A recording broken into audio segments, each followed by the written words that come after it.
So we tested out the HRS-31 and the HRS-31 three-eyed Raven, but ever since then, everyone has been asking, what about the NVG-30 or the NVG-50? Well, today you are in luck because we have both. I messaged the folks over at Goodnite Gear and asked them if they could possibly send over some units for us to review, and sure enough, they got back to me and hooked us up. They sent us over both the NVG-30 and the NVG-50 for us to do a full comparison video of the two. So sit back and relax. This is the next installment in our journey looking through digital night vision. Starting off, let's look at the specs of the two units. And as you can see up on screen here, the specs are pretty much the same, with the most notable difference being the NVG-50 giving you a better resolution screen. So what are you getting in the price increase from the 30 to the 50? For one, you're saving on weight. The NVG-50 comes in at a lighter weight than the NVG-30, and trust me, neck fatigue is a thing, and you're going to want as little weight on your head as possible. So wherever they can save weight and keep performance, I'm 100% down for that. Second is the finish on the two devices. The NVG-50 has a nice matte black finish, which reflects light a little less than the NVG-30's glossy finish. If we look at them side by side here, you can definitely see the difference. Here you can also see the size difference between the two units, with the NVG-50 coming in a smaller package than the NVG-30. They also switched up the button configuration to better represent what each button does. On my last video covering the HRS-31s, there was a surprising amount of people that wanted digital zoom on their units, so rejoice because both these units come stacked with digital zoom. Using the front buttons on the NVG-30, it would be the up arrow, and on the NVG-50, it will be the magnifying glass. You can zoom in 1, 2, 3, and 4x. With your middle button, that would be the down arrow on the NVG-30, and the IR button on the NVG-50. A quick press will switch between your color modes. You have white phosphor, green phosphor, color, and straight black and white. Nailed it. I know I got it wrong in the past, but now I won't get it wrong again. Hopefully, I know white phosphor, not white phosphorus. If you want white phosphorus in your eyes, just play Spec Ops The Line and you'll see why you don't. Staying on that middle button, this is also how you control your IR. A long press will turn IR on. Once it's on, quick presses will switch between IR 1, 2, and 3, intensifying the brightness of the IR. And lastly, moving to the back, we have our power button, which, you know, turns on the device, but once it's on, another quick press will turn on my favorite feature, the onboard recording.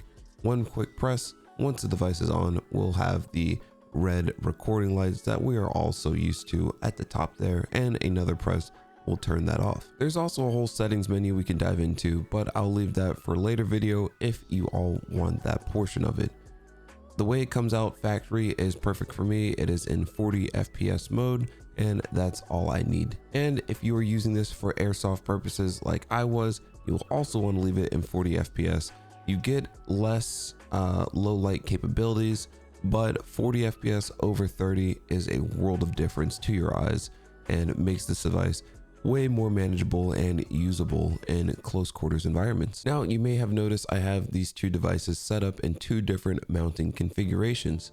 Let's go over my least favorite mounting way first. The NVG-30 is currently set up in the, I would call the legacy configuration, with the old J-arm style retention mounting clamp thingy that I absolutely loathe. It has like 3 different points of configuration, which, and do be fair, gets it closer and more perfect to your eye position, but it's multiple points that can come loose when moving, and you'll have to try and manually retighten in the dark with gloves on potentially, and it's just a hassle for me. So don't like this system, but it is good. It is cheaper because it comes with a direct mount to your helmet, and the NVG-50 comes with my preferred method, the dovetail Wilcox mounting solution. It is a bit more expensive, but it is very rigid and it keeps it in place once you set it. It's a set it and forget it type of deal. With this mounting solution, you have a little less points of adjustments in the form of like the angle and attack of everything, but you can get it, you can make it work. I think it's the better mounting option. It doesn't move at all. It is very sturdy. Goodnite Gear was gracious enough to send me a Wilcox mount, and it has been the best Wilcox mount I have used by far out of the 3 that I have. It is the most sturdy and rigid, so highly recommend that.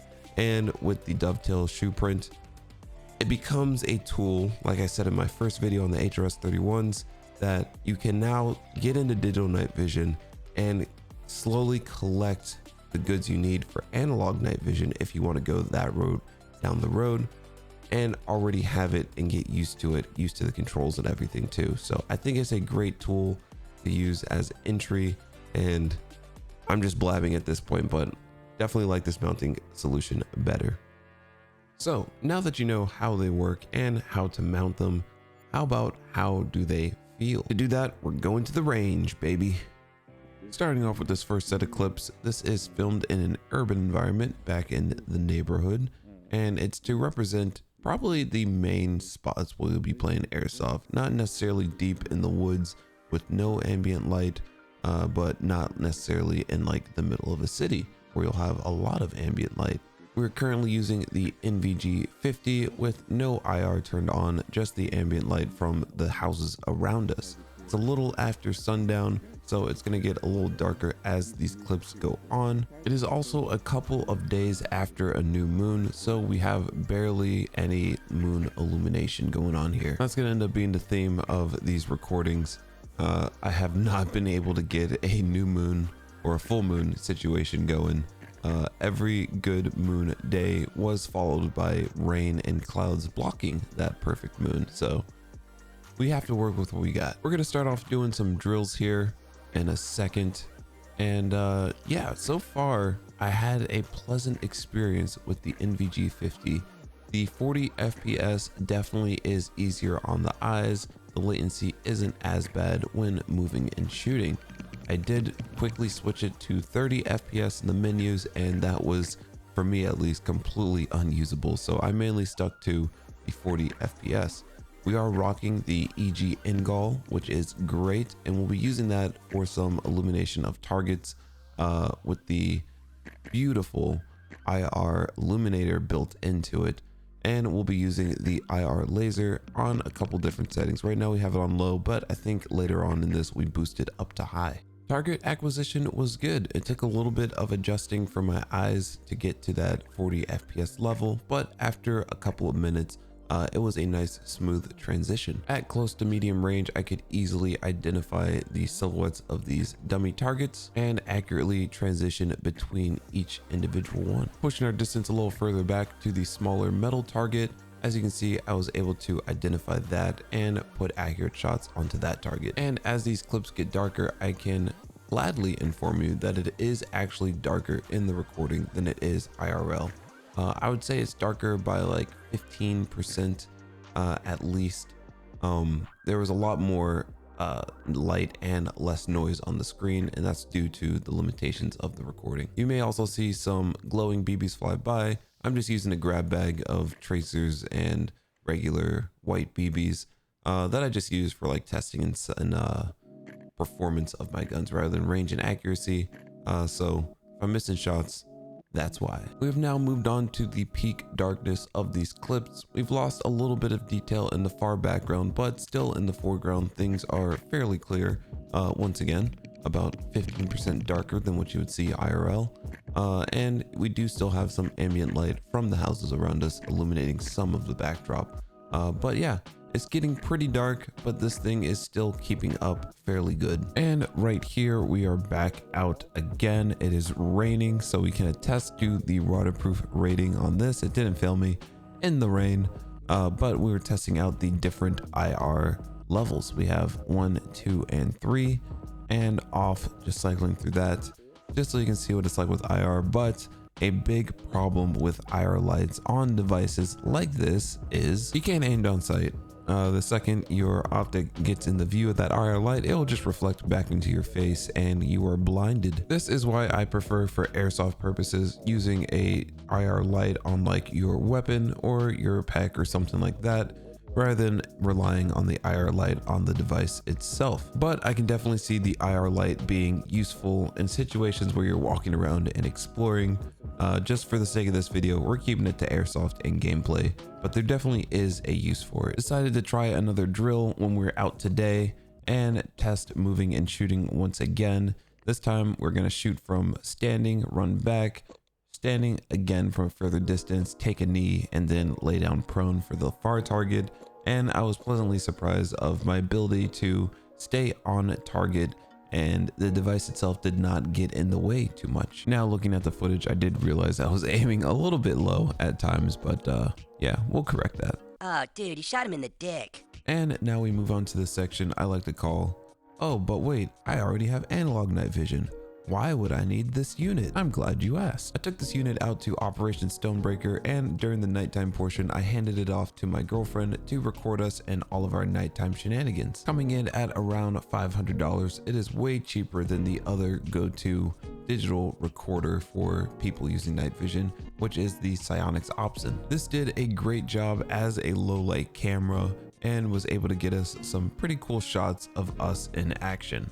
So I 100% plan on in the future, whenever I'm doing any nighttime activities or playing in a night milsim and have someone who can record for me, handing this device off and being able to get some other POVs rather than just the first person POV from the night vision unit. I'm going to let this footage continue to play in the background as I give my final thoughts on this device and my time with it. I had a great time with the NVG 30 and 50, and in my opinion, the NVG 50 is the way to go. Lighter weight with a better screen, the upgrade's already there, and if you're going to get the 30, you might as well just save up a little extra and invest in the 50. I 100% plan on keeping this a part of my arsenal and being able to use it to record any nighttime activities and getting a nice third-person view.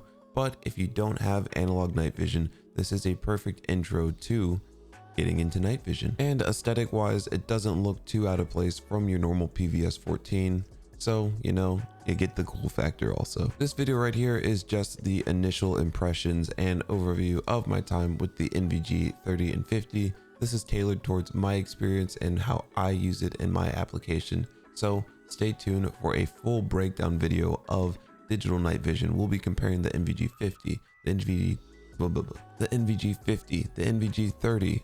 We even have an NVG 10 lying around. We have the HRS 31s and the Night Operators Max. My friend will let me borrow that and add it to the review, and we compare them all to analog night vision with the Rix Tactical RNV 31Ss. Once again, shout out to Goodnite Gear for sending these units over, and you can use my affiliate link if you plan on picking up any of these and help support the channel. And shout out to the channel members. If you want to join, please hit that join button in the description. Your $5 donation goes a long way in helping to support this channel and continuing our growth.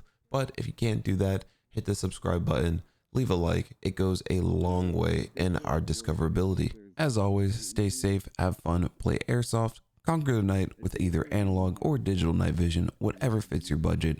And this is TactOp signing out. It's raining. I'm going to end it here, but I'm going to give you all something special.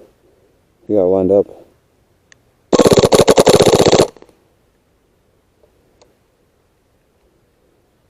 And that's for you all.